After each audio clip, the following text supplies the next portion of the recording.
everyone, and welcome to It's Our House podcast, the podcast that gives you everything and no technical difficulties whatsoever. Today, I'm joined again by my brothers from another mothers. I've got Mr. Dees. How you doing, buddy? I'm very good, mate. How are you? I'm good, thank you very much. And Mr. Lawson, how are you? I'm good. How are we doing today? I'm good. It's been a bit of a hectic day, but yeah, I'm not bad at all. So today we're going to do something a little bit different. I know on Twitter we said we'd have Danny, but unfortunately due to technical difficulties we are going to reschedule Danny. So what we've done is we've pushed forward our awards ceremony for the boys. But before we begin, I'm going to talk about our sponsor for the show. We are sponsored by Mystery Wrestling Shirts. You can find them on www.mysterywrestlingshirts.co.uk. All you do is you go on there, you add a shirt to the basket, and you don't know what you'll get. But we have WWE, AEW, Impact shirts, and many, many more. I've got my Keith Lee one here. Chris has got his orange. Orange Cassidy. And I've not got my AEW one. Nope. And a checkout. To get a discount, all you do is you add the code It's Our House with the number 10. It's Our House number 10. You'll receive 10% off your order. So as we said, boys, it's going to be the awards day. Can I just say one thing, by the way, Danny? We're getting you on, mate, 100%. I actually want to speak to you because you are the future of 2021. Yes, 100%. I genuinely am, actually. Genuinely, actually am. That's why I got the AEW on, by the way, as well, just to represent. Yeah, we had some difficulties with the Wi-Fi and things like that. So it's all good. It's all good. These things happen to the best, and we are the best. 100% we're the best. Right, so 2020 has been a shit year. But for wrestling, it's why? Quite good. It hasn't. It's been great. What are you on about? Nothing happened. Okay, what? It's like I'm joking about it, you know what I mean? Fill me in, mate. What happened? All I'm going to say is I work in the railway, right, and we've had more fatalities this year than ever. So that's all I'm going to say. It's been a shit year. It has been a shit year. But wrestling has survived.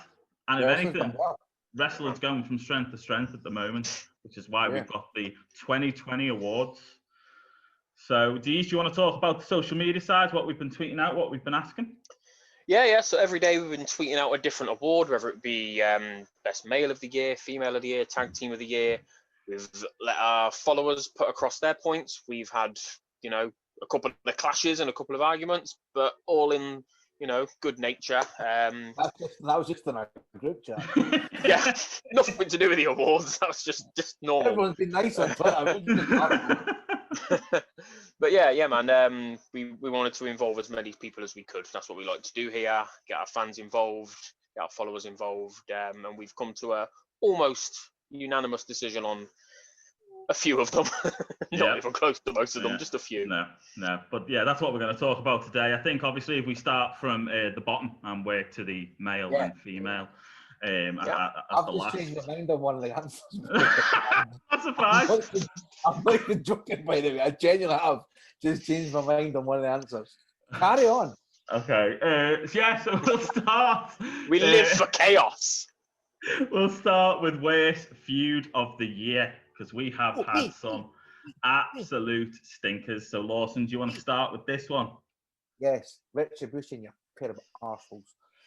Retribution and the Hurt. Remember, they tweeted about me. What a wank. Retribution and the Hurt Business for me has been the worst feud ever, let alone in this year. Yeah, I have to agree. I have to agree. Whereas I don't have to explain why. It just is. No. I mean, why do you think it lies with it, though? Do you think it's obviously because of the two factions being put together, or is it purely because they had nothing for Retribution? It was the build-up of Retribution being this kind of like, remember Nexus came along and it was kind of like raw and kind of, no pun intended by saying that, but it was just, I don't know, it just felt, at the start of it, I was like, oh, this might be quite good. And then the Hurt Business got in and the minute you seen MVP get involved with Retribution, you're automatically thinking, this is going to ruin one of them.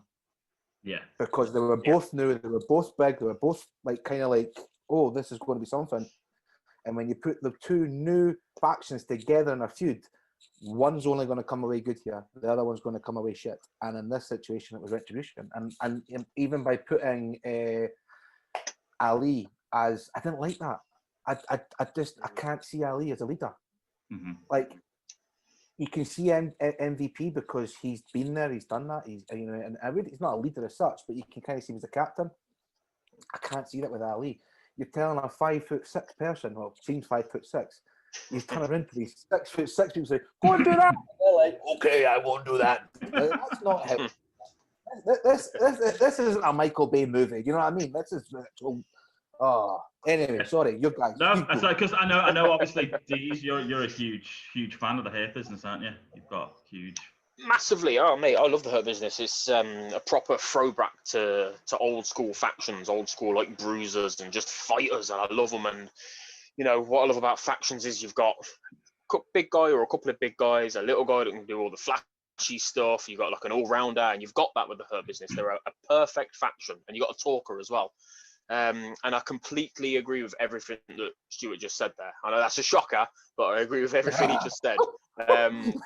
No way that you could have booked this feud or individual faction, even if they were against somebody else and not each other.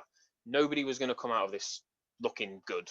You know, like you say, Ali is not a believable leader, as incredibly talented as he is, and you know, he's done a good job. Don't get me wrong, he's done a good job with the limited tools he's been given. But you know, you've made somebody as incredible as Dijakovic look awful. Dio Madden was on commentary for what felt like 5 minutes, and then all of a sudden he's in a major faction. That didn't make a lot of sense to me. I mean, in the last few weeks, we've seen them lose their masks. Like, is there no fucking Seizures, dress remember rehearsals the seizure was these fantastic. matches? Yeah, the seizure was horrible. And the rest called him by an actual name. It's just been bad from start to end. I had high hopes for it because I love a faction. I love that whole like chaos and carnage of this. We want to destroy WWE. We want to destroy Raw, but we've got our own theme tune. We've got our own graphic. We've got our own merch. We've signed contracts. Like, that's not what you do if you want. You know, you don't. Why offer these people? Keep them as renegades. Don't offer them a job, for fuck's sake. Oh, you want to destroy our company? All right, mate. Here's a contract. I'm going to pay you. It just doesn't make sense. It's garbage. And I feel bad for the Hurt Business. They got drafted number 10 in the draft as well. Why would you draft someone? Yeah. But going back to the Hurt Business, I know you're a fan of them. I'm a fan of them too. And it's kind of like what we said with Shane Taylor, you know, a couple of weeks back. Shane was saying, obviously, it's amazing for the African American culture, where you're seeing these kind of facts in your suits, in your, you know, the way that it should be perceived, rather than what they were previously. Like, as much of the Nation of Domination were good, they were kind of looked at, you know, and this is kind of a sort of refreshing way to look at how it should be looked at, to be honest. Yeah, 100%. 100%. So I think we're pretty on the board with this one. So worst feud of the year is going to go to Retribution versus the Hurt Business. I think most awards that other people do are going to go quite the same way with that one. Yeah. I mean, even if you look across even all the other shows, there's not many in terms of feuds that jump to my mind as being just so poorly put together, poorly written, poorly established. AEW, you know, they've had a few stinkers. Same with Impact. What did you say? Who? These. What did you originally say? Because you weren't with Retribution and. I was originally. I was thinking Jeff Hardy versus Elias. Because it's it's a common sense thing. Like, does Elias not own a TV? You know, he earns a lot of money, so he must own a TV or at least a smartphone to check out what happened on YouTube. He seems to still think that Jeff hit him with a car, but was then found in the bushes 50 yards away, pissed out of his face. It's I don't want to talk about it. It's garbage. It's garbage. Next. Yeah, next. So next we'll move on to the worst match of the year. Now this was, especially in our discussions, our DMs, we had a lot of fallout with this. So Dees, do you want to start with who you believe is possibly one of the worst matches of 2020? Yeah. Again, there were a few contenders. I was thinking of like the Swamp match whatever it was called, the swamp match between Strowman and Bray, but I think it would have been hard to pick anything other than The Fiend versus Goldberg for obvious reasons. Anything to do with Goldberg. Yeah, anything to do with Goldberg. I mean, the Goldberg. fact that he's even being discussed in the WrestleMania picture again, I get it from a business point because of what happened last year. I do not get it at all for what it stands for, especially with how good Roman is at the moment. My pick was The Fiend Strowman purely because I forgot it was this year, that match. I thought it was last year. Yeah. February. I want to discuss the Fiend Strowman match just quickly, if that's all right. Yep. The swamp match was shit. It was shit. Conversation over.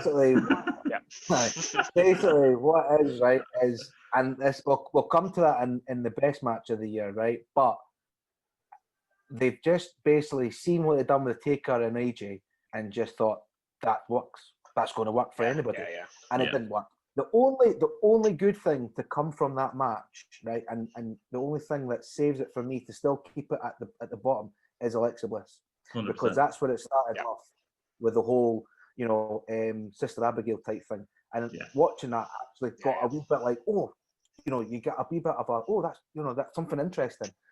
Apart from that, it was just terrible for me, terrible. And you know what annoys me more is the fact that it wasn't The Fiend. It was, if you remember, it was actually Bray Wyatt. Bray Wyatt, And I thought, totally Bray in that, You can't go wrong here, and they did. Yeah, they did. They did go wrong. Basically, yeah, that's it. Yeah, they did. But going back to Goldberg with it, I mean, I've never been as angry watching a match as seeing the referee finally do that 3 count on The Fiend. Yeah. You don't like first and foremost here. Sorry, first and foremost, The Fiend doesn't need a title. No, he never needed it in the first place. I think Taker only won it 6 times, didn't he? Taker only won it 6 times, I think. Yeah. But you've then got that awkward place of how you're going to get off him. Yeah. And as much as Saudi Arabia, as much as those shows get slated because they are quite put in, they're money shows. They're the monopoly show. That's all it is. It's just to get a good payday, so the people over there can see these these icons of the game, and that's fair enough. I understand that. But don't do that. No. If it was bad enough they took it off Kevin Owens, let alone take it off fucking The Fiend. Exactly, especially in the pay-per-view before, he'd survived 15 curb stomps from Seth Rollins, and then it just took 3 spears to finish him. It's ridiculous. It even makes Seth look weak. Pointless. Yeah. Absolutely pointless. Yeah. So I think we're obviously unanimous on that. Yep. Yeah. So worst match of the year 2020 goes to Bray Wyatt versus Goldberg. Okay, so next we'll move on to most overrated. Who wants to start with this one? Oh, I'll go for this, and it's quite obviously. I think this is another. I don't think we had any arguments or any maybe this person, maybe this person. It's Braun Strowman. Yeah. He was in the right place at the right time to become WWE champion. He should have been WWE champion a couple of years ago, 2-3 years ago, when he was the hottest thing in the company, flipping shit over, cars and wrecking arenas. No, he was great. I was rooting for him, and I don't normally like the big guy that literally is just a big guy. You know me. I like a Keith Lee or a Dijakovic. I don't like just the big brutes. But Strowman had something. I don't know what it was. He had a great feud with Roman that year. He should have been champion, but they didn't pull the trigger, as they so often don't. I think since then he's been wasted. He's been in shit feuds against the likes of Sami Zayn. What he did with Kevin Owens at SummerSlam 18 was garbage, and the build up to that. Severely overrated. I don't think he's been even close this year to what he has been in recent years, and he had a very uninspiring championship reign as well. They tried to save him, put him in the underground. Remember, he was in Raw Underground for a while. Yeah, and then that just for a couple of weeks. Yeah, we should have that as the most overrated. Underground, that should have won. I just thought it was alright. I thought I was liking it. I kind of like that whole underground type thing, because people have been talking about. People have been talking about the way that, and listen, Braun Strowman is shit. Let's be honest. Let's move on to people here. People are talking about how SmackDown and Raw look compared to NXT, and I totally get what they mean. The NXT arena it has that kind of raw feeling to it, whereas Raw and SmackDown have this whole like computerized Yeah. rocket ship type thing. If that makes sense. Whereas Yeah. Raw Underground, it was so. I don't know. It was like Def Jam Vendetta. Remember that game? Yeah. I used to love that game, and it gave me that. And I don't know. They could have done something with it. I really, really thought they could have done something with it, and it was a They shame. could have, especially even with Retribution. You could have had their angle in Yeah. there. That would have made bloody more sense than But we've got. to be fair, right? Let's be honest. It was never given a decent enough shout because the second it came on, because it was WWE, it was slated. Yeah, 100%. Yeah, and it didn't help that Shane McMahon was in charge of it at a time when we'd got sick to death of Shane McMahon. Like him being brought back and being put in a prime position again, didn't do it any favors. And like you had some, I'm not going to say good matches because they weren't really matches, were they? They were just sort of like fist fights. But you had a couple of like dominant displays. I liked seeing what Strowman did in there, but then you've got like the fucking Iconics in there. Yeah. And Ziggler was in there, like Dolph Ziggler. Like Dolph Ziggler is not a bare knuckle fighter, is he? He's the show off for a reason. When the Hurt Business came down, you thought that's cool. Yeah, exactly. Which would have made more sense with the Retribution getting involved at that point. But for me, and we just talked about this before we came on air, for me, the person they should have used was Wade Barrett because he had the bare knuckle boxing background.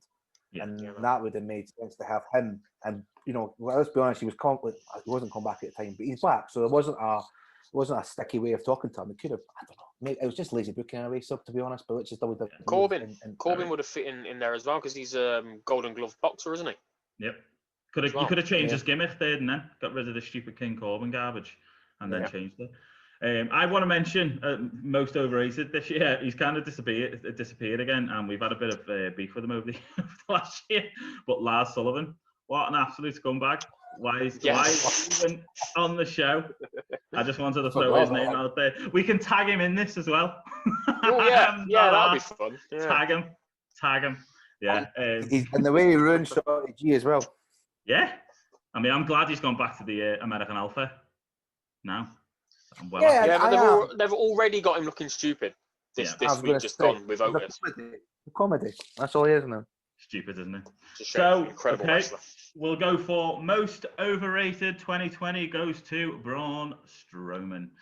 Again, I don't think there's anyone from any other faction, any other show or anything like that I can think of that's not getting a push or getting a push that they don't really deserve. I think everyone. By the way, guys, just so you know, we do watch AEW and Impact. We will come to that in the future. Yes. I think we watch everything. It's just those other shows tend to be better. Yeah. So we don't need to slate them. Yeah. Well, me and Lawson don't need to slate them. Next, it's my role to slate them. So next, we'll move on to the most improved of 2020. So, do you want to mention? Oh, Lawson, go on, yeah. No. I mean, there are a few in this category that can be talked about, and I think we probably will bring them up. But for me, and she was brilliant, right? Let's be honest here. She was brilliant at the start of the year, but right now, what she's done and just changed. Alexa Bliss is she's the hottest in more ways than one, but she's the hottest female wrestler in my opinion right now. I think how she's came in. Listen, let's be honest. You could put anything in front of Alexa and it would work. I generally think she's that kind of person that would thrive on regardless of what the storyline is. She would work. It would make it work. 100%. Yeah, I've got to agree fully with you. She's not the greatest in the ring. She's good in the ring. She's not the greatest in the ring. She's got better. She has got better in the ring. I always think back to Mania, and she carried the who was it against? It was her and Nikki versus I think it was Sasha and Bailey. Was it? No, it was Asuka and Asuka and Kairi. Yeah, with three admittedly better wrestlers than she is, but she carried that whole match. Yeah, she really did. She's got loads better over the years. She's not a pure wrestler, though, what I mean by that. She's not. She wouldn't go to Japan. I always look at Japan and I think that is like pure wrestling. She couldn't go there. I don't think. She's at the moment. I see it quite similar as we discussed in the past. The Rock wasn't the best in the ring, but Alexa's got that same feel about her where even now, like last year, even 2 years ago, people were commenting on Twitter. They were saying she was shit at wrestling. Look at the botches. Look at this. I've heard nothing for the last year and a half in regards to that. Yeah. So I'm fully with you when it comes to the most improved. I think Alexa Bliss. But as you said, there's been so many this year. I'm happy to die on the hill of saying that Alexa is the greatest female character of all time. Don't care.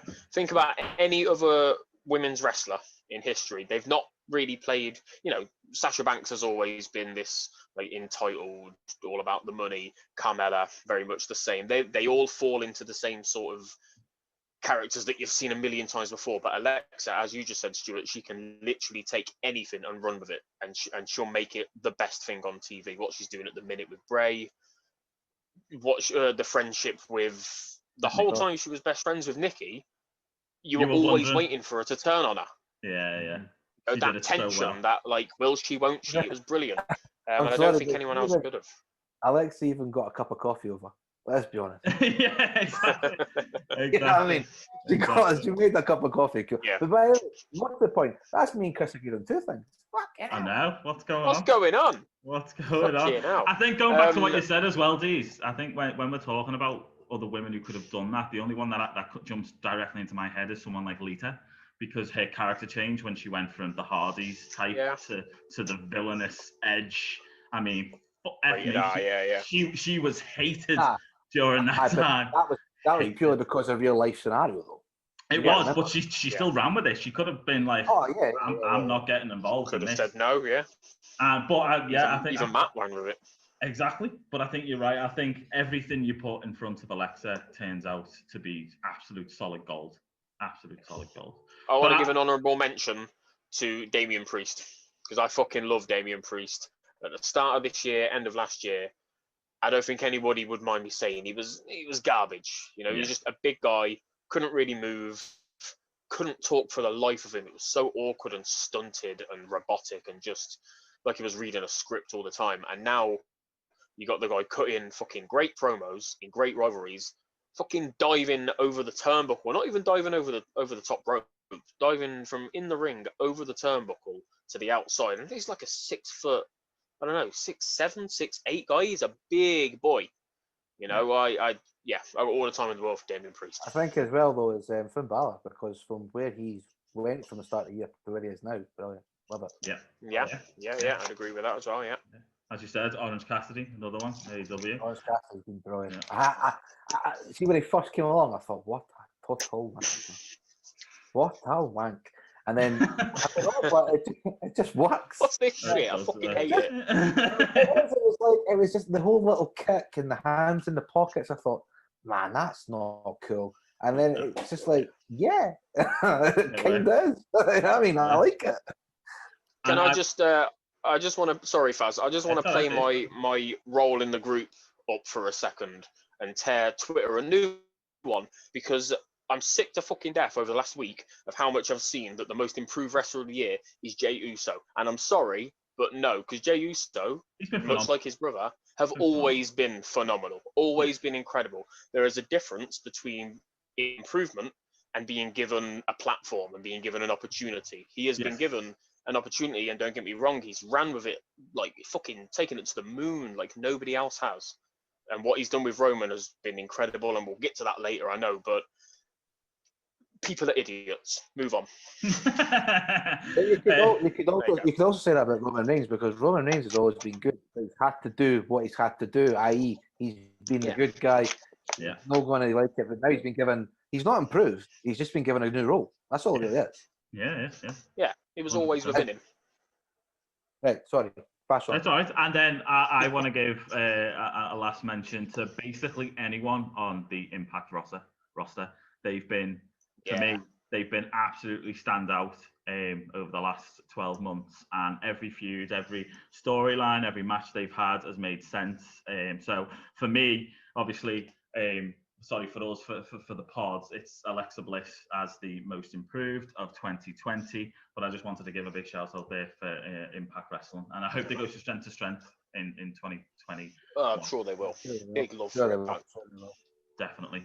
So next, we'll move on to the best pay-per-view of 2020. Now, this will get us into some Twitter fights. I am 100% sure because AEW I have a funny feeling that will destroy us. they won't destroy me. Yeah, why? Because you got a T-shirt. I'm not having that. No. So, Deej, do you want to start with this one, buddy? Yeah, man. It's been a good year for pay-per-views. You know, we've talked a lot of shit about, like, you know, the first sort of 4 or 5 months of the year, and especially just after lockdown and after the virus hit, and everybody was saying, "Oh, wrestling's really suffered," but I don't think it has. The pay-per-views have always been top quality. Hell in a Cell was great. Survivor Series was fantastic. SummerSlam was all right. Mania itself, I loved Mania. I loved the whole 2 nights thing. It was great, but nothing comes close to the Rumble this year for me. Nothing at all. Yeah, I mean, Lawson, what do you think of that? No. I'll tell you what, in the words of Rob Brydon from Gavin and Stacey, I'll tell you for why. Because, right, if you take away the fans, or you add fans into the other ones, then I will say I love Wrestle Kingdom. Loved Wrestle Kingdom. 2 nights, that's where the WrestleMania came from. Wrestle Kingdom this year was fucking brilliant, right? But I love Rumble. I loved the Edge coming back. I love the Drew McIntyre win. Love Drew McIntyre win. Obviously. But for me, Full Gear AEW had nothing wrong. Nothing wrong. Okay. The MJF versus Jericho, Moxley against Eddie Kingston, I Quit match. The Bucks against FTR. Omega against Hangman Page, they were brilliant. It was brilliant, yeah. And I genuinely believe it was that for me was pay-per-view of the year. Full Gear. Unfortunately, Lawson, we couldn't hear you for the last minute and a half there, so we're gonna have to cut that bit of audio out just because we didn't want to hear it. Sorry, mate. Sorry, mate. No. You're right. I thought I was in Texas, buddy. Danny Limelight for a second there. No, you're right. I mean, we have to. I have to agree with you. I mean, for me, I'm going to get some heat on this. I hate the Young Bucks. I don't care what match they're in. I don't care what they do. I don't care who they're facing. I can't stand the Young Bucks purely because even JR came out this week and said a super kick should be special. And then you have the Young Bucks coming out on Twitter privately saying, even when our own commentators are having a go at us, it doesn't really make any sense. So, I mean, I agree to a point. I agree. For me, the only thing that kind of put a negative on Full Gear was the Matt Hardy incident with Sammy Guevara. Who, by the way, Sammy Guevara didn't have anything. It wasn't his fault. It was just one of these things. But I do blame the referee, and I do blame Tony Khan for letting it continue. But that aside, still for me was Full Gear. But Rumble, I can understand why, because it was fantastic. It was great. I loved and again, going back to what I said, I've never been so angry when a 3 count happened with the whole Goldberg scenario. I've never been so angry watching a Rumble until Brock went off. It was done so well. Well. Yeah. And you know as well, and I love, obviously there've been discussions recently about Mania, next year, the one coming up is potentially going to be Brock, Keith Lee and McIntyre for the WWE Championship.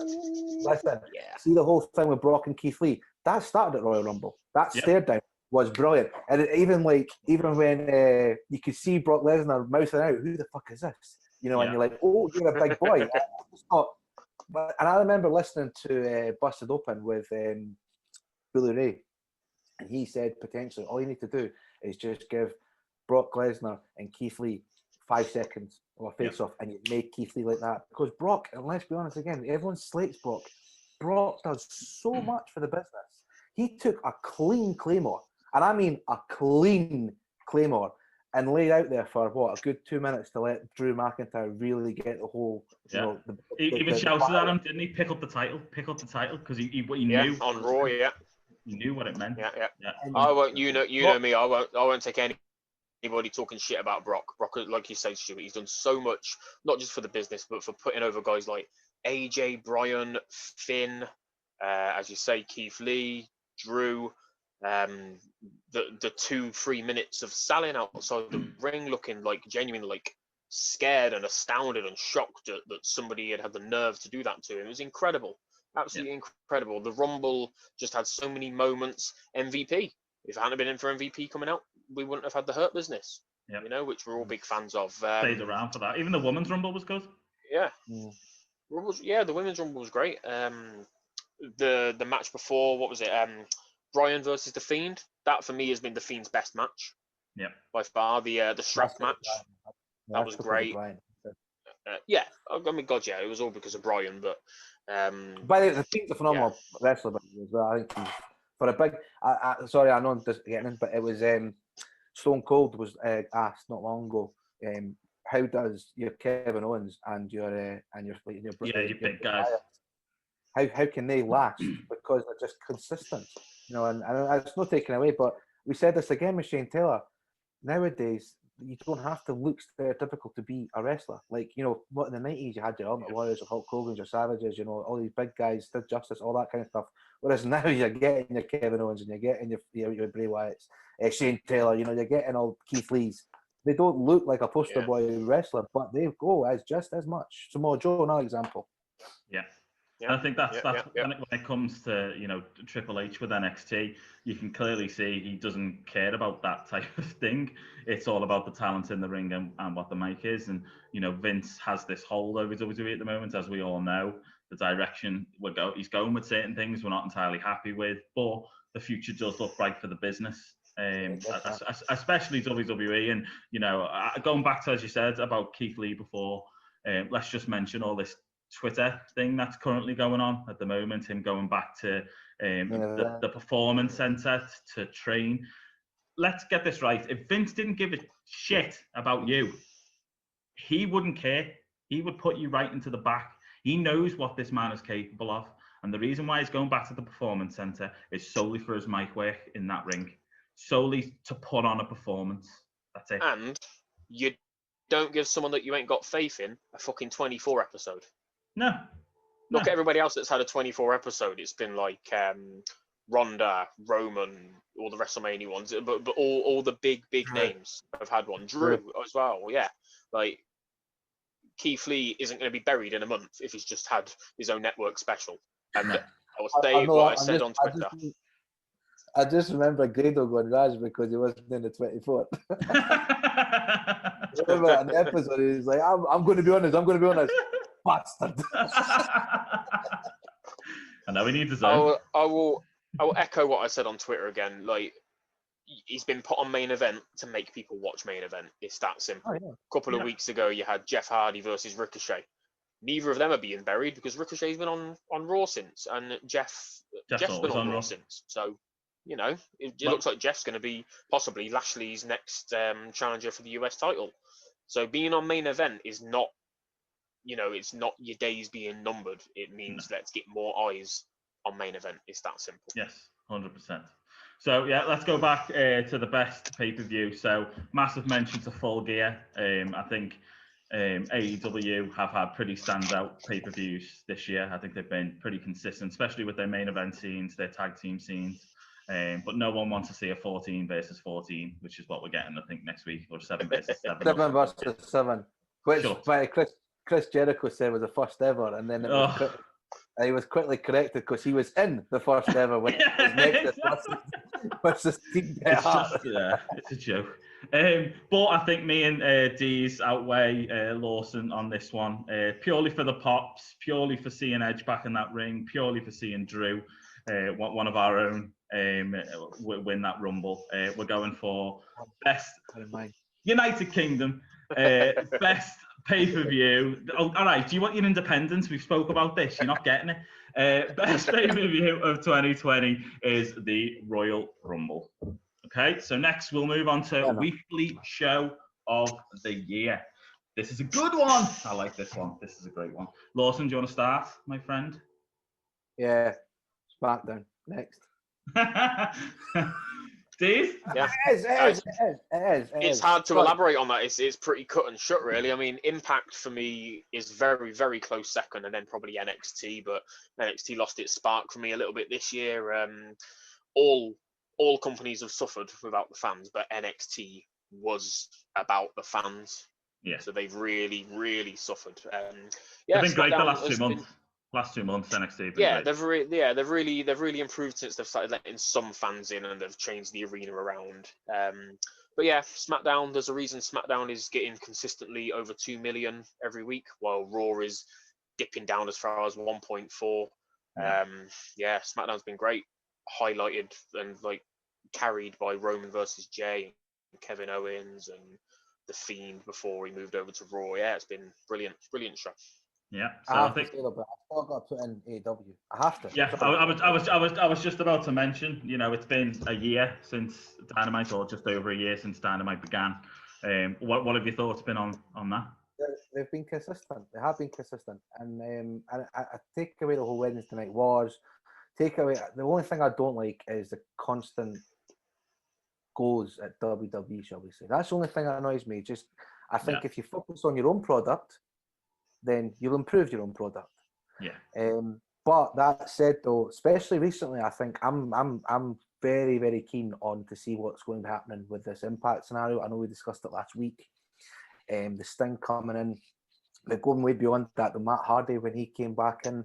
I'm a bit disappointed that he's not kept his broken gimmick, if I'm being honest with you. That's something that does disappoint me. But, you know, they've been good. Eddie Kingston, they do, as much as we say that it's kind of like WCW 2.0, where it's the same people on top, they do bring on some people. MJF, for instance, Eddie Kingston, you know, Darby Allin, all these people, they are good.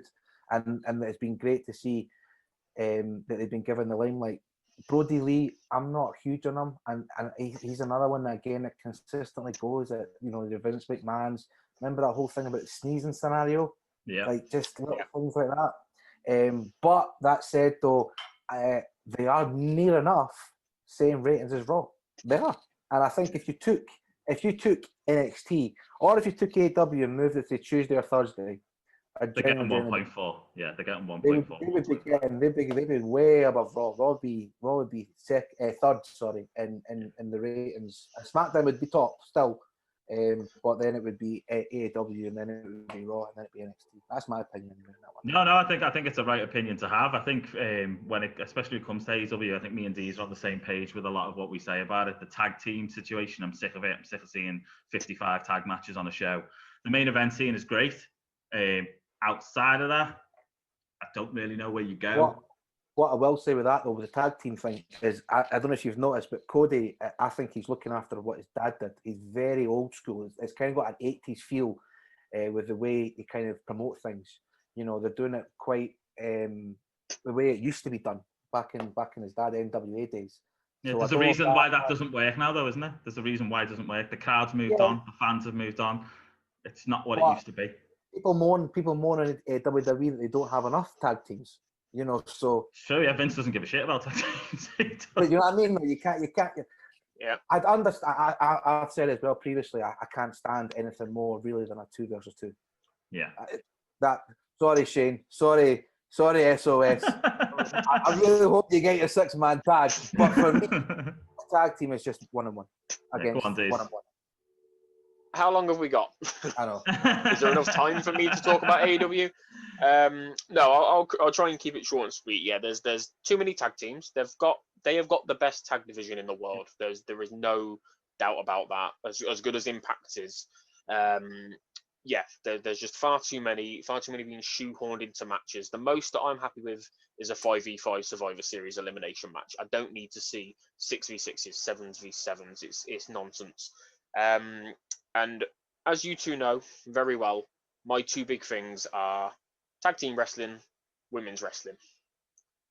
And if you're talking about AEW and women's wrestling, there ain't even a conversation to have. Like it's not even worth talking about. They keep pushing and promoting women from other brands on their show. I can't remember the last time, because I do watch Dynamite from time to time, don't get me wrong, I like to see what's going on so I can talk some shit on Twitter, but I don't remember the last time we saw their women's champion that certainly not prominently features featured as the champion. She doesn't feel like a champion. Whereas in WWE, Sasha feels like a champion. She feels as important to SmackDown as Roman does for me. Yeah. Well, she was the main event. Same in NXT. Yeah, NXT have got absolutely. NXT have got the best women's division on earth, and they know how to book them, they know how to use them, they know how to keep all of their women relevant, and they don't feel the need to bring somebody in from NWA or wherever it might be, or NJPW or whatever. Look at that War Games. Look at War Games. Women one was amazing. Yeah, War Games. Yeah, War Games was incredible. Again, they overshadowed the men so much, just like they did last year. I have to agree. That's all I'll say about AEW. I really do. I think with AEW, the last time I can actually think of a relevant women's thing happening was when Brett Barker slapped Tony Schiavone on the Jericho Cruise. Yeah. Because it has been very much Thunder Rosa, it's been very much, every other person in the dug. Well, it shows they're not even using Britt Baker properly. I mean, what's that about? Yeah, she's brilliant, by the way. Britt Baker is brilliant. I think she's got so much going for her. She just needs someone to really. She needs like a Trish Stratus and Alita, or she needs like someone to feud against. That makes sense. Yeah. 100%. What they need to not do is put their They wanted the women's tag team tournament. They wanted that to sort of like show what the women could do and what they were capable of and how they can lead the show and that. And then they put it on fucking YouTube. Yeah. Put that on your show. Highlight those women on a national platform, or else they're never going to be taken seriously. It's bizarre. It's bonkers. And now with this whole new Impact deal, we're just going to see Deonna Purrazzo and Jordynne Grace come over and be featured on Wednesday nights. I think those two are brilliant. They are. They're amazing. They really are. And if it works the other way as well, and we see some women go over to Impact, like your Shidas, like your Nyla Roses and that, and go and work some good matches there. Because like Jordynne Grace versus Nyla Rose, I am there for that. That sounds like a fucking great, heavy hitting, fucking, it just sounds like a good, tantalizing match. But highlight your own women, highlight your own women's division. Sign some bigger names, some better names. Where the fuck is Tessa Blanchard? I know she's a bit of a poison chalice. I know trouble seems to follow her around, but she would bring people into watching Dynamite. She's a great wrestler. As long as it doesn't go for the AEW Championship, I'm fine then. Oh, she would do. She would do straight away. Yeah. So I want to give. I'm not being sexist, but no. Sorry, carry on. It's all right, mate. I want to give massive mention to Impact. That was my choice at the start of this. I think for pretty much since the pandemic hit, my eyes have been on them. I think they've never really had a bad show. As you said, the women's division, fire. Their stories have been fire. Wrestle House was brilliant. One of the best ideas they've had. But as you said, I think where they really lack and struggle with is purely their own star power. They have some great names on there, great matches, but there's not the feel, the emotion that you get from seeing Roman Reigns destroy Jey Uso with a chair. There's not that pull, and that's why unfortunately they've never seemed to push past that mark. Whether they do now with AEW's connection, I don't know. As I said last week, I think if New Japan was open, I don't think Impact and this discussion would be happening right now. But I think the lads are firmly on top with this one. I think the weekly show of the year 2020 has to be SmackDown Live. Yeah. Yep. Excellent. So we'll move on. Next is best faction / group. So Mr. Deej, do you want to start with this one? Yeah, lots of contenders here again. Hurt Business, as we've said. I would be remiss if I didn't mention the New Day, obviously. Retribution. I know it's been contentious, but I enjoyed them at the start. But I think we're pretty unanimous on this one as well. Our good friends Shane Taylor Promotions. Yeah, Ring of Honor. 100%, hands down. For anyone that hasn't really seen Shane Taylor Promotions, you need to get yourself on Ring of Honor. Ring of Honor for me, and we've not really discussed it on this show yet. People say that NXT is the future. Ring of Honor is the future. That's where you want to watch your stuff. But and Shane Taylor Promotions right now are absolutely killing it. If it's not Shane, it's going to be Moses. If it's not Moses, it's Khan. If it's not Khan, it's going to be O'Shane. There's no Shay, it's Ron. You know, they are genuinely, they have everything. And I'm not saying it because we're friends with them on the show and they've been on the show, etc. And they're going to be on the show again, but they are. Yeah, 100%. They've got everything. As you said, they've got everything. And what we pull from both the interviews we've had is the fire, the passion. And, you know, we asked them from the very beginning, is this a long-term thing? Do you see yourself even bigger than the Bullet Club in terms of consistency? And yes, was the answer. Yes. This isn't Shane Taylor's group. It's them as a family. You've got O'Shea, who is brilliant. He's solid. He's massive. He's a powerhouse. He's Braun Strowman, but decent. You've got Shane Taylor, who is future world champion, without shadow of doubt. He's genuinely future world champion material. He took the world television title. He ran with it. Exactly. He made it relevant. It was a really, really good run. You've got SOS, who are one of the best tag teams going around just now. They're against Briscoe. They've put absolute shows upon shows with Briscoes and all these other class tag teams in Ring of Honor, and they destroy it. They're so good. You look at them, right, and I'm sure they'll agree when I say this, and I'll say it to them as well on the show because they can't hit me because we're in different countries. But you look at them, right, and you look at Khan and you look at Moses and you think they shouldn't work. Khan's like prison. Yeah. Moses is big, but they shouldn't work, and they're so good. They're so good. And then you've also got one of the best talkers in wrestling today, in Ron. Put a mic in front of Ron. Don't get me wrong, put him in a ring and the boy will kill you. But you put a mic in front of Ron and you know, you listen. Yeah. 100%. Yeah, what I like about them as well is look at the other factions that we mentioned, and like Inner Circle and Undisputed Era, and like they're a great faction. Don't get me wrong, but you can't really see any of them like taking over an entire brand. I know Undisputed Era did, but that feels a little bit different with NXT because it's got that sort of like indie feel, and there aren't many big guys there anymore. But Hurt Business, you could probably see Lashley as world champion, but the other guys, not so much. Cedric Alexander hasn't really ever been booked well. Shelton hasn't been booked well for a long time now, and he wasn't even that well booked back when he was a singles guy. Inner Circle, Jericho's the only one there really that matters. Sammy Guevara is one for the future. You got a good tag team in there as well, but you know, none of these factions really feel like they could dominate that entire company. Shane Taylor Promotions do. Yeah.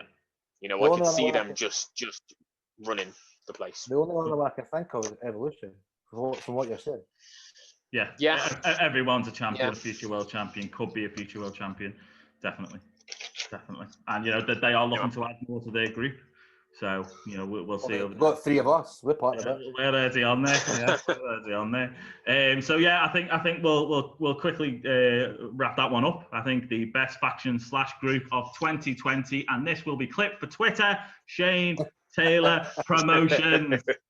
Shane Taylor Promotions. Next, we'll move on to the best on the mic for 2020. Mr. Lawson, do you want to lead? You got to remember our boys on podcast can't see that. When anyone that's not watching, people on Spotify are like, "What the fuck is going on?" I pointed to my AEW Jericho T-shirt because, and he has been for how long has he been in business for? 1998, 1996. Too long, yeah, like 20 odd years, yeah. And the rest. You know. If you took The Rock out of the equation when they were kind of in, you know, Jericho is just brilliant. You know, anything Jericho says, you don't need a script for Jericho. You just give him a mic and let him go. Like we have discussed best on the mic Ron, because he does need a mention because he is amazing on the mic. Yeah. I think from TV point of view, and that's no disrespect to Ring of Honor, but from TV point of view, Chris Jericho, it's got to be him. Has to be him because he's brilliant. Steve, anyone else you want to mention? No, it's hard to argue with that. I love Jericho. He's my greatest of all time. Nobody else really comes close. One of the greatest promos of all time, as Stuart said. He made AEW relevant from day one. You know, people tuned in. If you flicked over the channel to AEW in its early days, let's be honest, if you're a casual, you wouldn't know 90% of that roster. Then you see Chris Jericho, and you're like, oh, fucking hell, it's Chris Jericho. I know him from WWE. cutting amazing promos in WWE. Here he is on AEW doing the same thing. He's done it And in you know, Japan. I know the early days, Yeah. a lot of it was cutting down WWE and lots of shots at WWE, but they were funny. You know, he's a dickhead in real life. He's a dickhead in the ring, and he does it well. He plays it well. I have to disagree. I've met Chris Jericho. Genuinely have met him, and he was brilliant. He was superb. What Well, a he's guy not. he was. Come on, you mess him. He's not. You're not going to walk in. He's going to say, "Fuck off, Lawson." Yeah, I've heard things. I've heard from other people that have met him, and they've said that he's rude. But I guess, I mean, it depends where you meet him. It could be 3 o'clock in the morning in an airport, and you know, I'm always a dickhead, but I'd especially be a dickhead at 3 o'clock in the morning in an airport. You're our next winner, heel of the year. Yeah, absolutely. Twitter heel of the year, right here. Jericho. Sorry, I lost my train of thought. Jericho, I mean, there's been a few other good ones, but yeah, we'll mention the others. You know, you've got MJF. I think has been solid on the mic since day one. I think when you come to Raw, I think Drew McIntyre has massively improved. Massively improved. See, by the way, by being Scottish, right? See, in Scotland, he does get slagged for his accent, right? He generally does, because you can totally tell it's adapted for the American audience. Yeah. But you understand why. But from what I've been told from other sources, he gets like literally given like a script of maybe 4 words, and he goes on stage and he does a promo himself. He's one of the very, very few that can just be allowed to give him the leash off and say, "There's a mic, on you go." Whereas obviously we know others get given a word for word script, but Drew, from what I've heard anyway, is not one of them.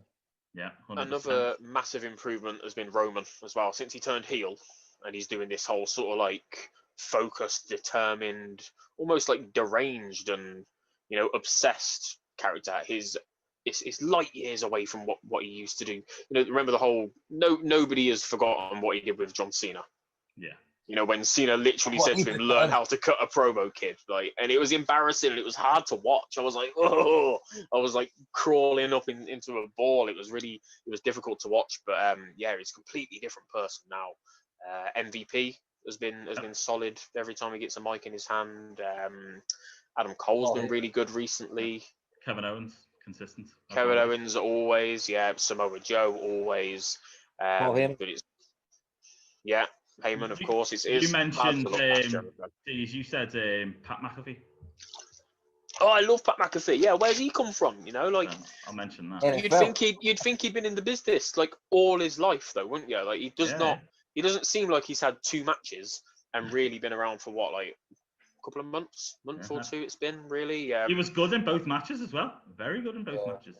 Oh yeah, he's brilliant. Like Cole didn't carry him in their first match. He showed up big time.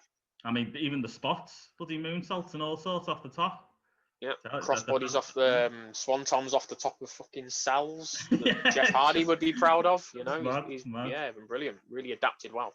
Yeah, but I think we're all on the same page with this one. So best on the mic for 2020 and probably every year that's ever existed since he was born is going to Mr. Chris Jericho. Awesome. Oh, yeah.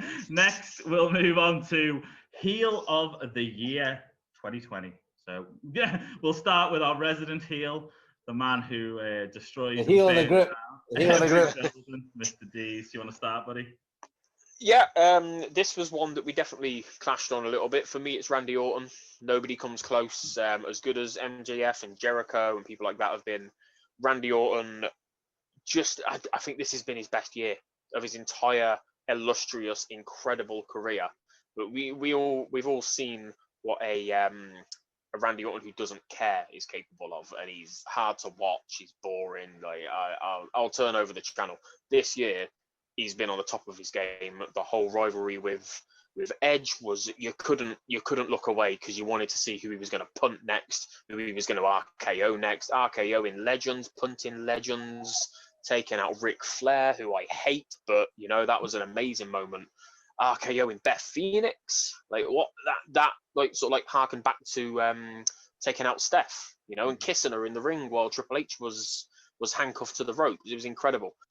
His rivalry with Drew sort of dragged on a little bit too long, but it was still very good. So yeah, Randy Orton for me. Yeah, Sorry, my dog just came in. I can definitely see where you're coming from there, Deez. I think the only reason why we kind of clashed on this one is, for me, Randy Orton has consistently been that good every year. Yeah. But it's for the year. He has been consistent this year. He has been consistent this year. He has. But for me, I think the one that jumped out and kind of all eyes were on him during this promotion, during the feud, especially with Moxley, was MJF. I think MJF, hands down, especially his age, where he came from nowhere, and he has been the standout heel for me for the entirety of 2020. Not just his mic work, but his ability in the ring. You know, even now you're thinking, is he going to ruin in a circle? He's doing it every single week. He's doing it so well. Even like, you know, I think DG pulled on the fact when he came out with the towel, and you know, he was like, it wasn't me, and everyone was like, well, you can see it on Twitter. He mentioned this week and said about he was wiping the sweat down on his brow. You know, he's just he knows the business, and I think he's what 21, 24, 23, around that mark. No, he's 25, 21, 24, 23, whatever. Around there. He's early 20s anyway, so he's about that. He's only just starting the business, and that was my pick, Lawson. I would agree with you, Faz, MJF for me, because and the thing is, I like my heels old school heels. Like King Corbin and that. I think he's class because he's old school heat. And that's what MJF is. He's just genuinely like, he's just a dick, and that's what you want. Yes.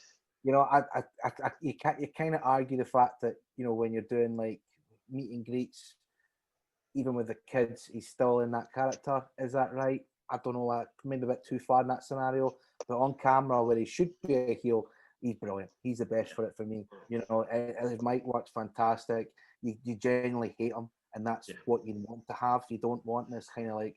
Roman Reigns right now is probably the most famous heel in wrestling, but he's not a heel where you hate, because he's kind of that cool heel. If that makes sense.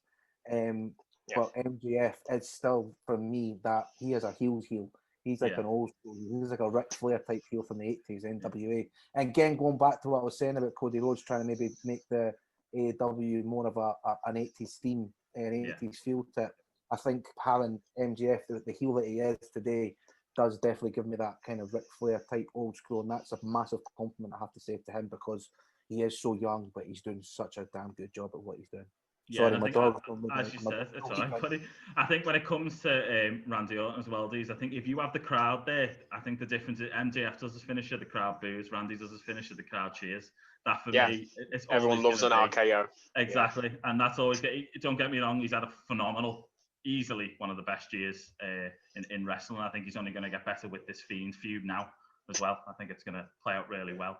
I think, as you say, with the crowd, that's the only real reason that Roman has been as much as Roman's improved. Put a crowd in there. The Roman versus Jay storyline is completely different, because you don't hear that goading and them insults and the personal stuff behind it. You know, so that's what And also, I genuinely think if you put, you'd have to have when the crowd comes back, you're going to have a massive face to go against Reigns, because that crowd will be so for him, hyped, even being the bad guy. Whereas MJF, he'll be hated. Yeah, no matter what, no matter where he goes, no matter what he does. So I think we'll move on with that. Best heel of the year goes to MJF. We'll tag you on Twitter, Mr. MJF. Please come on to the pod. We'd love you to rip us. Just spend an hour calling us all sorts. We'll have it. We'll have it. So next we'll move on to Face of the Year. So Mr. Deez, do you want to lead? Oh, I can't possibly imagine who Stuart might say on this one. No, I didn't actually. I didn't. Did you not? No, I didn't. I cannot think who else you would have gone for. There was nobody else for me other than Drew. Drew has steadied the ship in WWE in an obviously incredibly difficult year. It's a shame. I feel so bad for him that he didn't get to do it in front of a crowd, because he deserves that moment. And I almost thought afterwards, like, I hope he loses the title so that he can win it back in the future in front of a crowd, because he deserves that pop and he deserves that moment. But yeah, it's Drew. It's not even close, man. I know there's been a lot of good good faces. It's hard for me to not say Johnny Gargano when he's a face, or the New Day, or Kofi, but no, Drew, easily Drew. Yeah, Lawson. Right, okay, here we go. He's on your t-shirts. It's Orange Cassidy for me. And I'll tell you why, right? I'll tell you why. Wait, right? I'll tell you why. Right? I'm weak. Because, as a lot of you know, I love the ICW, right? And when Drew came back to ICW, he was a heel, and he is such a good heel. It kind of takes away he's a great face. He is a great face. Don't get me wrong. He's a great baby face, but he's better as a heel, and I love him as a heel, and that's why I in WWE, if the question was WWE, I would say definitely Drew McIntyre. But if it's for the whole industry, I would say Orange Cassidy. I just think he's class. Yeah, I just don't. Yeah, you put him with. He's with Miro now, and I'm done. I'm out. I don't care what you do, mate. I can't stand Miro. I hate him. I think he's a waste of space in the wrestling industry. Tag him. You're like these deals like that now. you're only looking at a short time. I think over the small space of the year, Orange Cassidy's been brilliant against the Jericho feud. That's just one example, but. Like I say, if it wasn't for the fact that I'd seen Drew in ICW as the proper heel against your Jack Jesters or your Grados, I would say yes, I would agree with you. But I have seen him, and he's so damn good as a heel. I love him as a heel. I want him to turn as a heel. I'd support him even more. Yeah. But I'm happy to go. I'm happy to go with Drew, though. I would happy to go with Drew. 2 things I'll say on that. Drew as a heel in WWE, garbage. Like, I completely get what you mean about in ICW. Yeah, completely agree. In WWE, when he was a heel, like alongside Dolph and alongside Corbin and alongside Shane, they didn't have a space, did they? They just didn't have a space for him. No, he was just going through the motions. I thought he was okay with Shane, but yeah, I agree what you're saying. I totally agree what you're saying. I just wish they would give him the platform, and I hope to God now with what he's achieved. They will give him that platform to turn, because I think never know. Keith Lee could be the face in that. Yeah, Keith Lee is the face. Drew is the heel. It could work. I don't see why not. I think Drew. Raw needs good heels. WWE need good heels. Let's be honest. Yeah. And I think Drew would be fantastic. It depends on what they do with Brock, I guess. If Brock comes back, Brock is always the heel. Like he can never be a face again, Brock. So if he comes back, Drew isn't going to be able to turn heel for a very long time. No. I still think they'll give him the pop, as you said. Until those fans come back, he's a face. I think that's just it. Yeah, absolutely. And I don't disagree with Orange Cassidy. I don't hate. I've really come round to liking Orange Cassidy. I didn't like him at first. We all said that. As we said before, that whole gimmick was just a little bit like, yeah. But then as soon as you saw him wrestle, you're like, fucking hell, this guy can go. He's all right. He's brilliant in there. He's amazing. And on Miro as well. I loved Rusev. I loved Rusev Day. I bought all the merch. I had the calendar.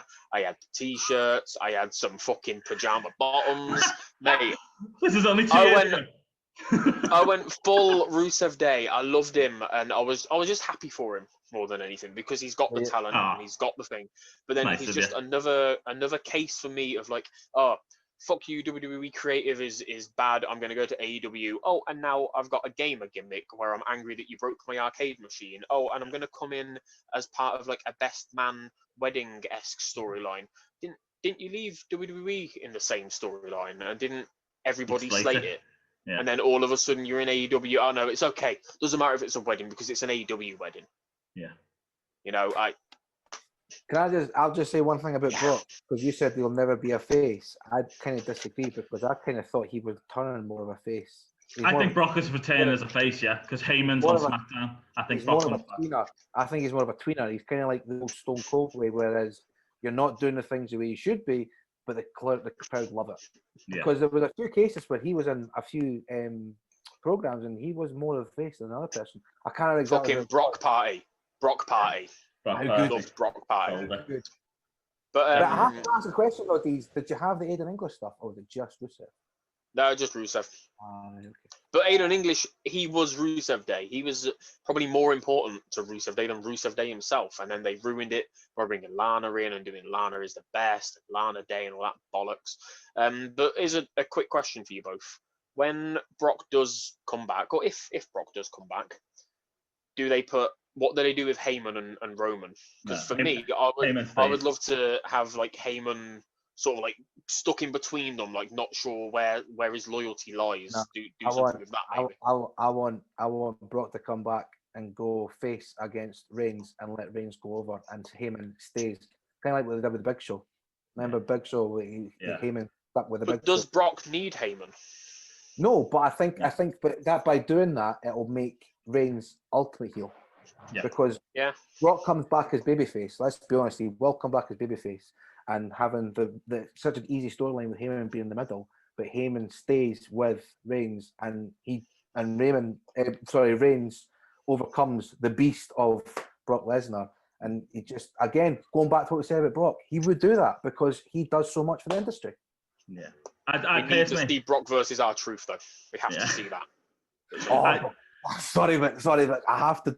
I know it was last year, but when R-Truth came out to Brock Lesnar, no, that was this year actually. That was this year. Yeah. And he just before the Rumble. Because Brock didn't have a clue that he was coming out. That was I loved that segment. That was brilliant. Properly pissing himself. It's brilliant.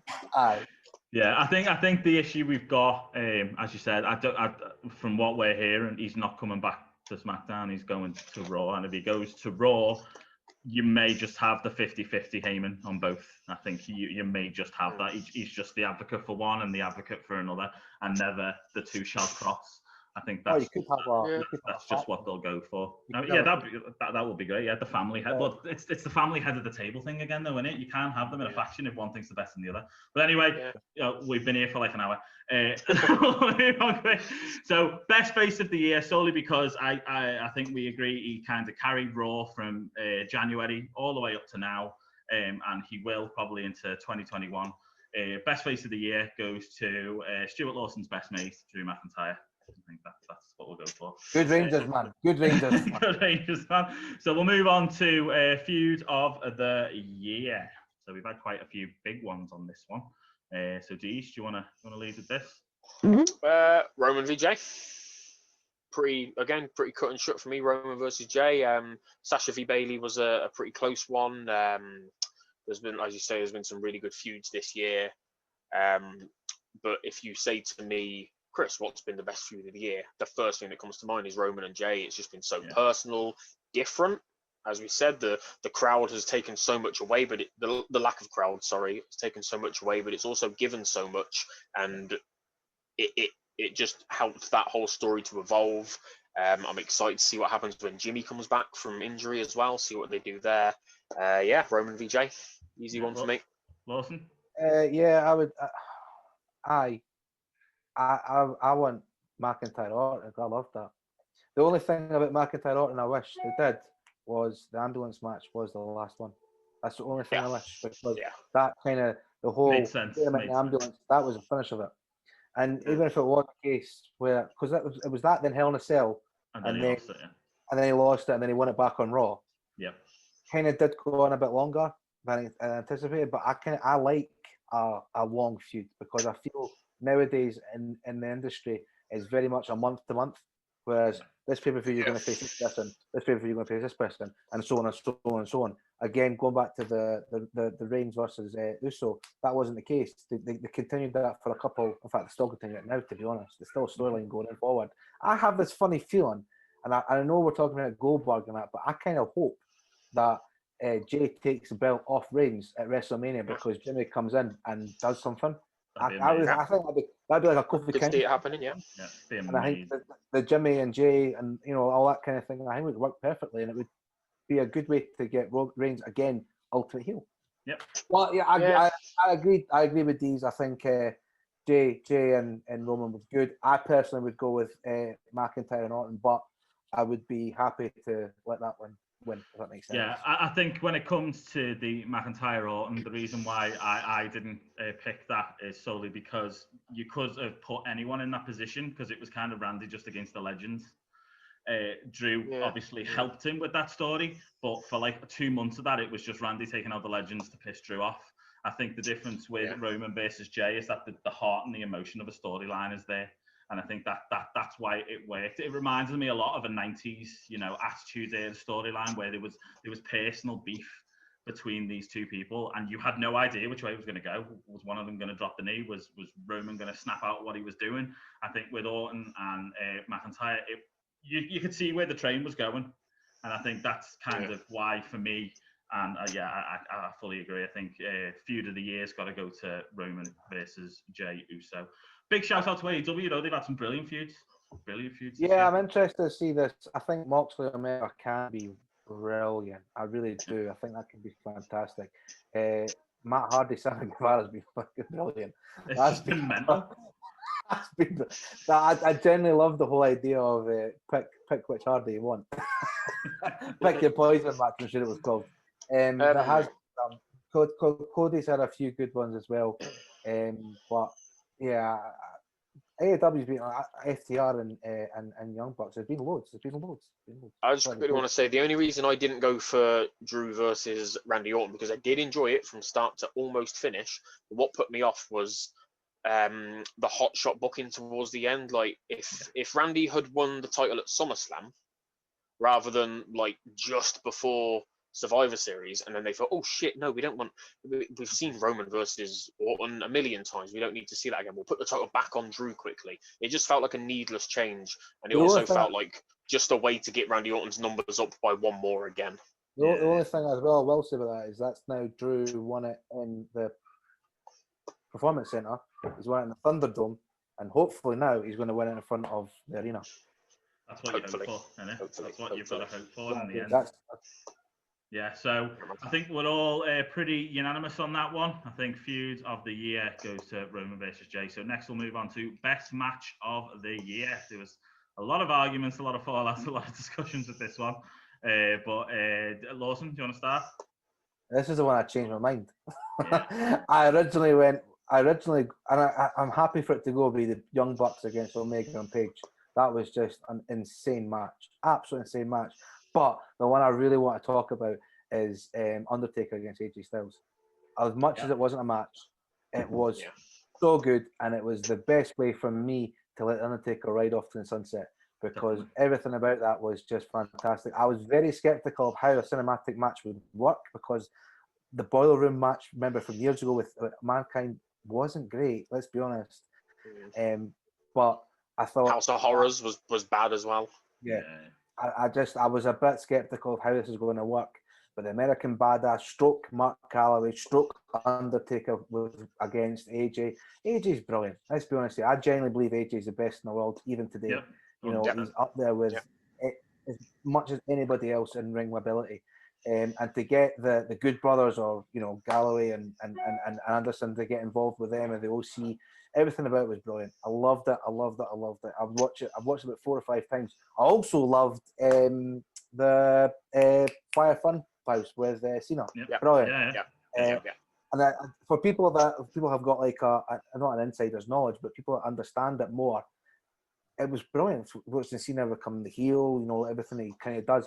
But I'm still want to go with Young Bucks against Omega and Page, because it was just a fantastic match for me. Yeah, very similar. Yeah, up there for me was definitely the Firefly Funhouse, Jey versus Roman, Hell in a Cell, the Boneyard match. But yeah, as a sort of like a championer of tag team wrestling, it's hard to look past that. It was a brilliant match. Loved the finish as well with. I don't know what I was about to say. My mind's just gone blank. He loved the finish. That was it. I love the finish. I think he's more worried about the fact he's giving AEW credit. Yeah, it's difficult. I'm wearing an AEW shirt and I'm praising AEW. It's a very strange day for me. It's nice. Nice to hear. I don't. Right, this is going to sound like bullshit, but I don't hate AEW. I just there's a lot that I would improve, and I want it to be better. Competition is great for all parties, Definitely. I think AEW has also helped Impact to up their game, and Ring of Honor to up their game, because they would have been the two that would have been vying for that second spot behind WWE, and now all of a sudden they're vying for like third and fourth. All of a sudden, so it's helped everybody. I think fundamentally what AEW do is brilliant, but there's just a lot that should be changed. But what they do in terms of tag teams is incredible. That match was incredible. Definitely my match of the year. Yeah, I've got to agree. I think again, and what plays into that match, it wasn't just the high spots, it wasn't all that. There was a story within that story. There was Omega and Paige and the drinking element with Paige, where they're going to split. There was Young Bucks who had literally pushed Paige out of the group and was like, you're not part of it anymore. There was a story behind it, which, as I think me and Deez have conversed plenty of times when it comes to AEW, it loses that. Sometimes these matches just don't have a reason to exist. This one did. And it worked, and it was brilliant. So, best match of the year, 2020 goes to Young Bucks versus Kenny Omega and Paige. Yep. You can tell Faz is getting worried about the time. I'm not getting worried at the time. We can stay here all day. I'm worried that people after an hour will go, fuck me. That Scouse fella won't shut the fuck up. I'll agree with that one. So next, we'll move on to Tag Team of the Year. And this, this has a lot. We've mentioned the Young Bucks. We've mentioned Omega and Paige. But Deez, do you want to put forward your choice? This was the toughest one for me by far. Man, I could have chosen like 5 different teams. New Day, New Day, New Day, New Day, and New Day. I had to go for the North purely for the fact that there's been a lot of really good tag team title reigns this year. Street Profits, very, very close second or third for me. But the North were tag champions for for a year. Mm-hmm. You got to be doing something right. Really. You've got to be a good team to fundamentally, like in the first place, be trusted to lead the division and be in that prominent position for a full year. They're incredible. I don't know what's going on with them at the minute. As far as I know, Ethan Page is he's a free agent now. Yeah, he's going to leave. Isn't he? Very interested to see what happens with him. Any company in the world would be mad to not be trying to get him right now. To I don't know, probably their like upper mid card. Yeah, I would say I think for me he would be a great Intercontinental or US champion. Definitely. I think he's too good for NXT. Possibly. By far. They had some great matches. Yeah, they had some great matches, some great feuds, an incredible title reign. So yeah, the North. Lawson? I would go, and I kind of go to contrast what I said on Twitter a while ago, but I'll go the FTR because I genuinely think that they are the best tag team in the world right now. Like Chris said, there's been lots. I have to be honest, guys. I don't really watch Impact as much as you two, so I'm not overly, clued up with the North. From what I've seen, they're good, but I haven't consistently seen them over the years, so I can't comment really too much on them. But I like Street Profits. I think they're great. I think they're fantastic. In fact, I think they're great on the mic. They've got the kind of thing that I love.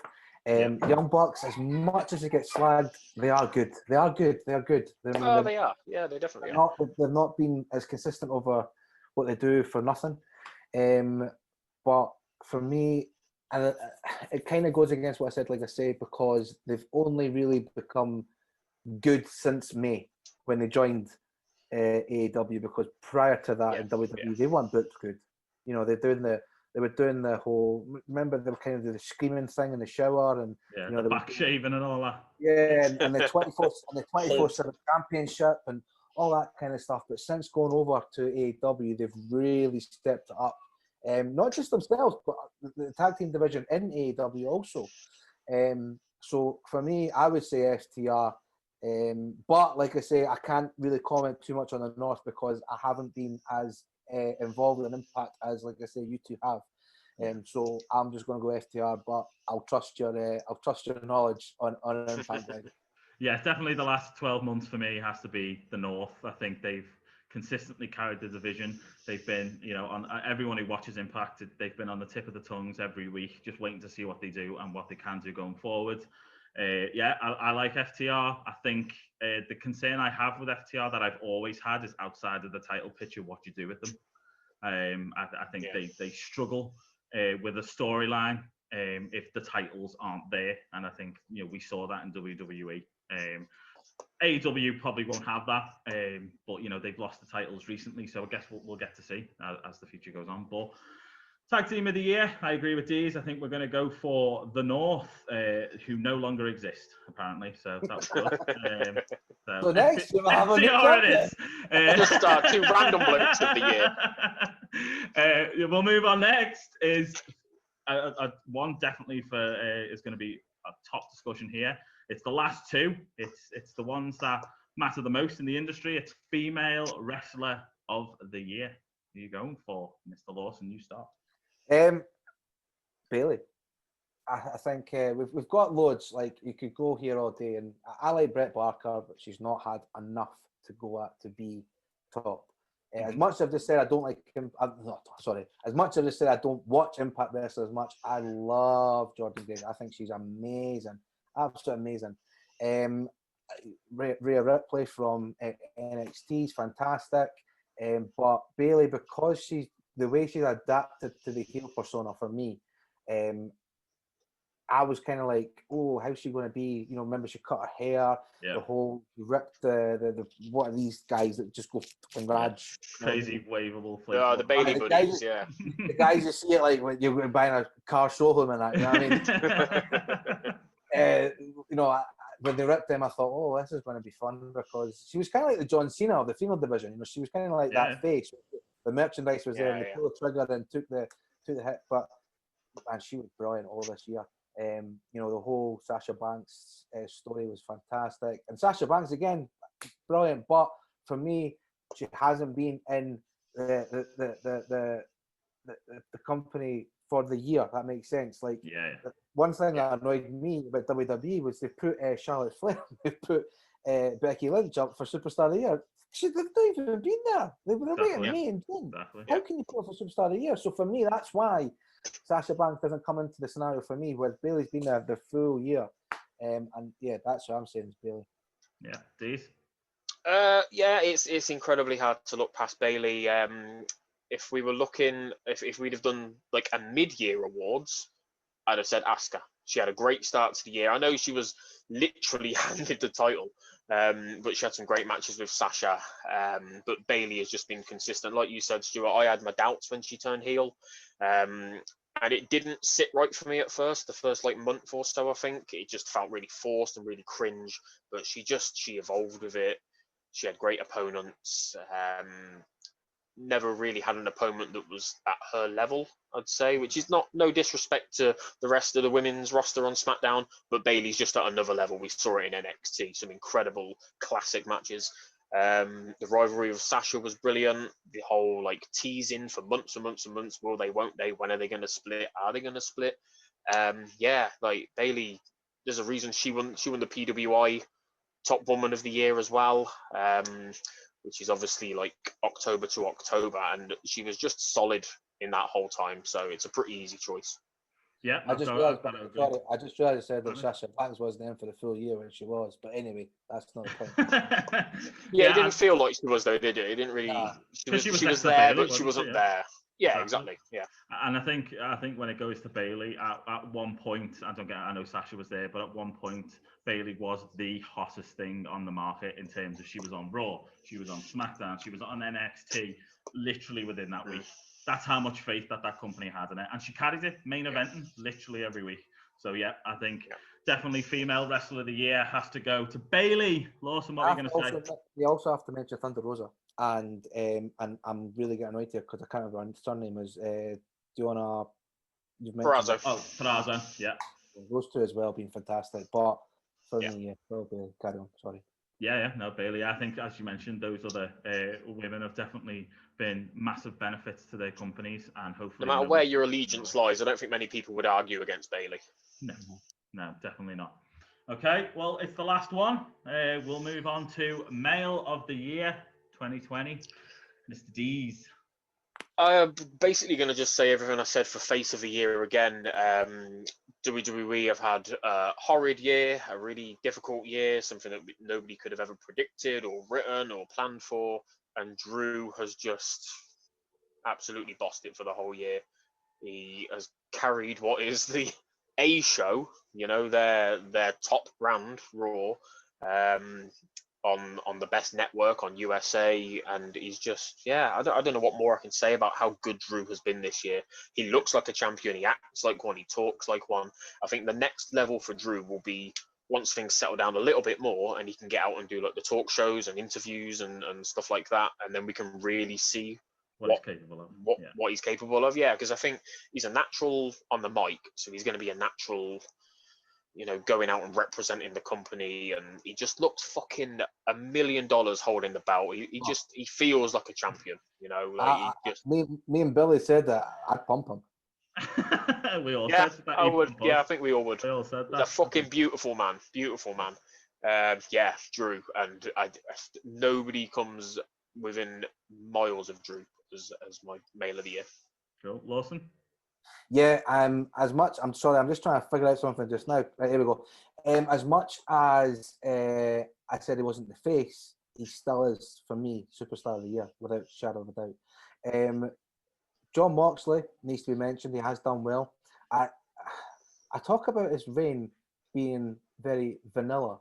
And what I mean by that is he's had the belt, but he's not really done... He's done a lot with it, but he's not grasped it. And that's not his fault. That's got to do with the pandemic, and that's all that kind of stuff. I think if he gets a next title, I think if he get this... John Moxley's brilliant, let's be honest. I think he's got that kind of aggression, like that stone cold aggression that you have not really find anymore. Adam Cole, another one you can mention about being so good this year. Always. Every year, yeah. Yeah, exactly. I'm not mentioning Roman Reigns purely because he came back at SummerSlam, okay? And that's not his fault, because I understand why he was away, and I totally respect what his opinions were on that. Since then, he's been fantastic, absolutely fantastic. But for the full year, has to be Drew McIntyre. And why PWI is rated on number 4, I have zero idea. I love Chris Jericho. We've just discussed this. I love him. He's been fantastic. And like I said, Chris, I agree with you. He's probably one of my greatest of all times. But he's not number 3 this year. No, nowhere near. Nowhere near. He's top 10. Yeah, top 10.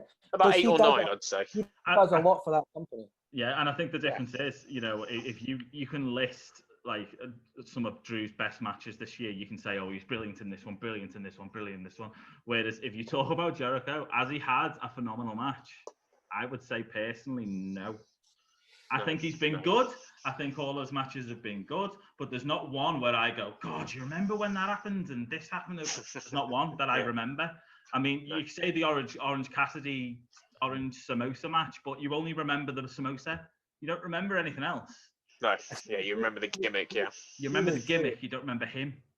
See, with Drew, the one thing that people actually, I think, forget about is he is so good in the ring. Very good. Effortless. Effortless. And he's believable.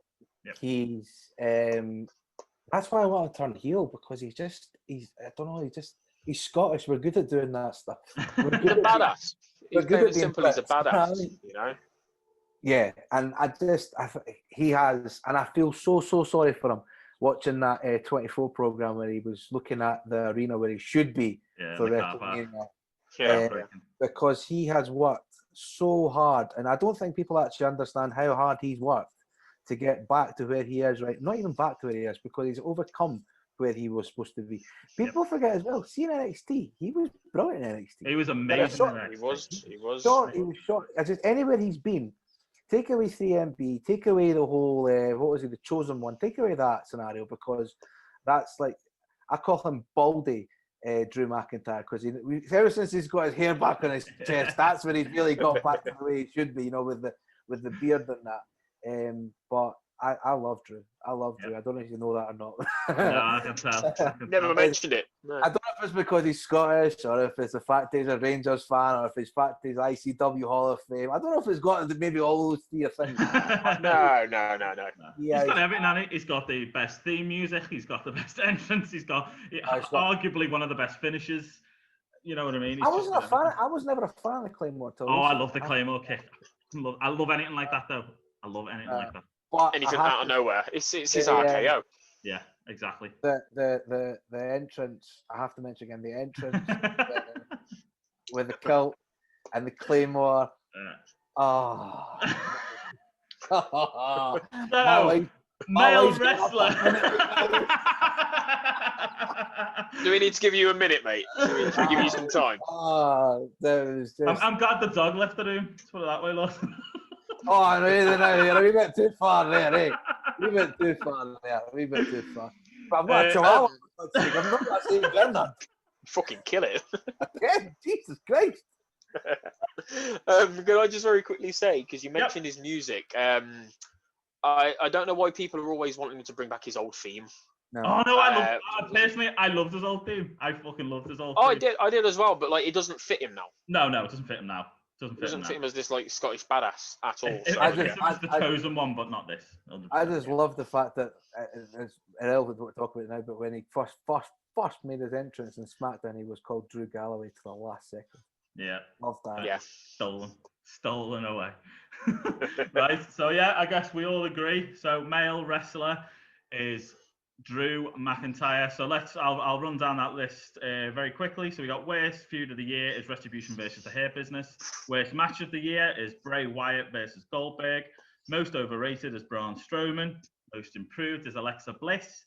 The best pay-per-view was the Royal Rumble. Weekly show of the year is SmackDown. Best faction / group is our boy STP, Shane Taylor Promotions. Best on the mic is Chris Jericho. Best heel of the year is MJF. We've got best face of the year, Drew McIntyre. Feud of the year, Roman versus Jay. Best match of the year, Young Buck versus Omega and Paige. Tag team of the year, The North. Female wrestler of the year, Bayley. And male wrestler of the year, Drew McIntyre. And what a year it's been. Shit in so many ways, but at least the wrestling has been good. Yeah, that's all you can say on that one. I mean, wrestling has been a lot of people's like saving grace. That's not. I don't mean saving grace, but you know what I mean. Like it's helped people through tough times. You know, it's us. We're all football fans, and we've had to go without football a lot of this year. So you know, wrestling has been there for that.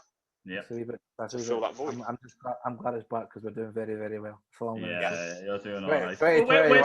We're still joint first. We drew with Fulham in the end, so I'll take that. We're 14 points away. But I have to say, I want to just mention because pay-per-view. One of my favorite pay-per-views for the year was Money in the Bank. I think WWE for the year has done brilliant. I see that Stampede. Remember the Stadium Stampede match? Yeah, I enjoyed it. But I thought it was very here, there, and everywhere. Yeah. You know, it was like I liked the whole when Hardy went into the pool and he came out. Yeah, and I enjoyed all that kind. Hangman Page taking the horse through, all that kind of stuff. Sammy Guevara getting chased by Omega and the goal. That was cool. I just think WWE has done that a little bit more when it comes to the those kind of matches. Definitely. I cornet things up a little bit too much because the Money in the Bank, like I love Money in the Bank. I love the match and I love the pay-per-view on any other year, but this year, I just found too many like fucking plot holes in it, and it's like it's a made-up thing. It doesn't matter, but I was still there picking away. Like, why is Dana Brooke like going for that fake briefcase? She's on like the second floor of the building and she's been told that it's on the roof. Behave. That's stupid. See when these things happen. Otis can't step on a ladder without like smashing through it, but then all of a sudden this big hefty bloke can climb up a ladder absolutely perfectly fine. I can do it. So when Corbin threw, who was it that he threw off the top? Ray and I can't remember who else, but he threw two of them off the top of the building, didn't he? And you heard them. They died and lost an eye. Jeez, do you not understand? You heard them hit the mat half a second later. You seen the mat when the helicopter went out? You seen the mat? Shocking. But I have to say, right, when you're saying that stuff, see when you watch a Dwayne Johnson movie, do you know just put your logic head at the door and just leave it there? That's what I do. No, I refuse to. I think with it being so fresh, like the pandemic was still fresh at that point, as in like everyone was going, shit, this is scary, what the fuck's going on? People still are, but I mean, a lot more people go out and do what they want now. But at that time, that was a big concern for everyone, was can WWE pull this off? And yes, there was plot holes, yes, there was a lot in it, but to make that decision to move to the headquarters and Oh, it was clever. To make it work, did do well. The only thing I didn't like, as you said, was two things. Otis should never have won it if you're not going to put the title bloody on him. Absolutely fucking ridiculous. And I know the whole thing of Becky handing the title over and being like, I'm pregnant. Hey, just fucking do it the week before. You know what I mean? Let us know that they're fighting for an actual title, because then you've got more. Oh shit! This, who's getting this now? No. Oh, you want to? Oh, and look, it's inside. What? You never opened it until now. Oh, here it is. Yeah. So yeah, I agree 50-50 with these, but yeah, it was good. You know, what I feel sorry for is Rey Mysterio this year, because A, been killed, but he's back. B, lost an eye. He's lost an eye, but it's came back. And C, he's had to watch his daughter, his real life daughter, in an angle with Buddy. Yeah. Oh no, there's another one, and his son came out in a pink Versace top to it. Oh, what the fuck was and a gold chain, boss. Yeah. He was trying to be Dwayne Johnson from his years ago. Saved it. He just needed the bum bag, and that was him fixed. I've just thought of another little category. The wrestler I feel the worst for this year has got to be Otis. Yeah. You know, he had that big moment, but you know, the whole my favorite storyline of the year, because it rolled over into this year, was him, Mandy, Sonya, and Dolph. It was incredible. I was hooked all along on like finding out who did it, what was really going on, and then the hacker got involved, and that was amazing. But I feel so bad for Otis, because the kiss and the win over Dolph should have happened in front of a crowd. Winning Money in the Bank, if he'd have won it in front of a crowd, he would be world champion. They panicked. They put it on him because, you know, his momentum was high. You know, they didn't know what to do with him afterwards. And then Roman came back, and it's just been Money in the Bank this year has been so irrelevant. Like the actual briefcase, it doesn't mean anything this year. No. Like I love the Miz. You guys know how much I love the Miz, but I don't feel like he's going to cash in. I think he will. But it might only be for sure, because I think it's going to lead to Drew versus Sheamus at some point. They're already. I just think the putting the bank suitcase on Otis reminded me massively of Damon Sandow, who, in my opinion, should have done a lot more than what actually happened with him. I know he's Aaron now or whatever, and he's doing well in NW. He's in just now. Yeah, I think so. Yeah. But yeah, I mean, I love Otis. I love his Instagram. I think it's fantastic, his Instagram. He's boss, isn't he? And I just think. I just wish they would do more with him. I really do. But who are we to say? He's only young, isn't he? He's only like 24, 21, 22, 25, 27. Yeah, Is he really? Is he that young? I'm sure he's still dead young, yeah. Because I mentioned it to my missus, and I was like, how the fuck? I said, he looks like he's like 35. Something going on here. Yeah. Yeah. But anyway. I also feel bad for Tucker. Okay, there we go. That's it. He's disappeared now, and he'll never wrestle again. Otis is 28 years old. Well, see, that's still young for you. That's still young in the business, yeah. He'll be 29 next week. Oh, that's nice. Happy birthday. Happy birthday, Otis. Yeah. Tag this, Twitter. Now we're going yeah. Just don't ask Nadia Sapphire about Otis. No. That's not. She doesn't like Otis. No, that one, no. Yeah, we'll move on to something that's actually really important for us guys. Our YouTube's hit 200 subs. Yay to us. Yeah, we did. We've had over 2,000 views combined on our 8 videos so far, and one of them is the trailer. You know what I mean? Which it's I wasn't irrelevant. No, that was the first episode. I'm talking about the trailer with Ron. I was going to explain the first episode. Exactly. So, Deej, do you want to say we had a competition? Do you want to go what we decided? Oh yeah, we had a big competition, a big giveaway. The road to 200 subs. We finally, I think it was a few days ago, wasn't it, that we hit that 200. We put some names through like a random generator. Everybody that entered and followed all the steps, which to be honest wasn't that many. But yes, we got Broken Craig on Twitter was our winner. So keep an eye on your DMs, Craig. Will be in touch soon to get your details and get the stuff sent out to you. Yeah, that's it. Yeah. Awesome. We'll do another one, though. We're going to do another one. Yes, we're going to do another one soon. Yeah, when we get to probably like 500 subs, we'll push for that, and then 1,000. You know, we'll keep it going. We've got a lot. Like I said, we've got our sponsor, which I'll go over at the end of the show again. Yeah, so a lot coming up. We've got a lot more interviews going right the way up into February. So yeah, keep your eyes glued. Hopefully, to this. get Danny Limelight back on again. Get Danny Rearrange back. that. The interviews are going to continue. I know they are. 100%. I'm enjoying it. We're enjoying it, and I'm glad people out there. I think they're enjoying it as well. Because I don't want to talk shit about other podcasts. There's a lot of great podcasts out there. Loads that are just starting up. Loads that aren't. Loads that are struggling to get big names. We've had some great names so far, but they must have been on podcasts with thousands and thousands more followers than us. But they all seem like really at home and just casual and just very happy to just shoot the shit. It's our house, isn't it? It's our house. You just have it is our house. Did we tell them who we've got lined up so far? No, we haven't mentioned it. Lawson, if you want to go into it. Did we tell them? You can tell them if you want. I mean, it'll just be like man, Danny. go ahead. The internet might cut out, but Ideally, so obviously we ideally want to get Danny in for next week because he was originally for today. But after that, we're going to have we've got Kenny King. Yeah. We've got all of Shane Taylor Promotions. For me, I'm enjoying it because we're going to have Simon Cassidy. We've got more of ICW. We've got more of Ring of Honor.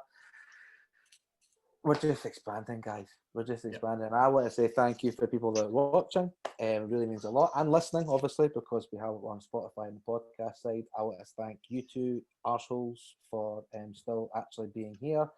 I want to thank myself for being so fucking good at what I do. Beautiful, handsome man. I want to thank my wife for giving me time to actually get this done. It's been a good year. It's been a good year for the lads. We've had some ups and downs, but and we'll always have little tips, little fallouts. But we've determined to come together, make this work, and show every fucker out there that there's only one podcast you should listen to, and that's It's Our House. Okay. And since we last fell out, we've improved by at least 10%. Yeah, at least 10%, which is as much effort I put in on one day a week, and then the other 5 days I don't do fuck all. Just sits on his ass. Yeah, playing Assassin's Creed Valhalla. I'm only like 5% into it as well. Not even 10. Not even 10. Not even 10. Letting yourself down, mate. Part timer there, part timer, Faz. I'm 50%. I'm happy with that. I'm 50%. Mr. D's, do you want to push all our social media on your own? Yeah, so I am on Twitter at PWCDs, and then our Instagram is at It's Our House Podcast. Twitter is at It's Our House Pod, and the same again on Facebook. Yep, Mr. Lawson. AEW guys, it's at S Lawson 1417 at S Lawson 1417. Not just AEW and everything to be everything, New Japan and everything. Okay. Yeah, Deez has already muted it, so we won't get them anyway. What's he saying? Deez has muted AEW, remember? So he's not. Oh yes. Oh shit! Yeah, I have. Yeah.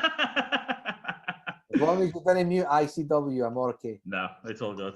My Twitter, I haven't had many arguments since I did that. It just goes to show. You did. You had one yesterday. I was involved in it. Other than that one, I've not had many arguments. At least one a day. No. So we want to give a shout out again to our sponsor, Mystery Wrestling Shirts. You can find them at www.mysterywrestlingshirts.co.uk. Add your shirt to the basket, add It's Our House 10 as the discount code. You get 10% off.